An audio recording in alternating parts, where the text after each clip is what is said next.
Now in our digital dive, another controversy this morning involving President Trump and social media. Yeah, Facebook removing one of President Trump's posts claiming it violates their policy against spreading misinformation about COVID-19. The post featured a video from a Fox and Friends interview from Wednesday morning.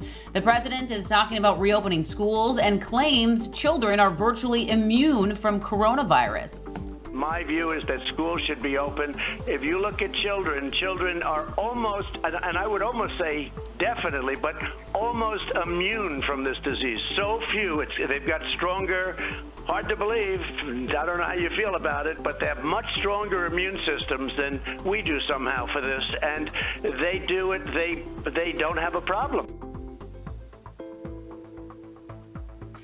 Now, Twitter also temporarily blocked the Trump campaign from tweeting until it removed a post with the same video clip. The campaign did delete the tweets, and it's not the first time Facebook has removed one of the president's posts, but it is the first time it's happened because of their coronavirus misinformation policy.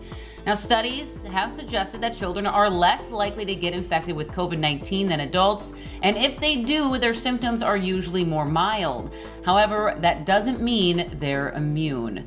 Now, hundreds of people are talking about this right now on our social pages. You can sound off, join the conversation using the hashtag Sunrisers, and you can read more about this on our KARE 11 Facebook page. But Gia, Facebook, Twitter, they've all been monitoring this way more fact-checking posts now more than ever, and I think a lot of people can get behind that. Yeah, I'm really glad they're doing it. I mean, just within, my own social media world, there's been so much misinformation that's being shared every single day. So I'm glad that this is happening, Right. Alicia. Thanks.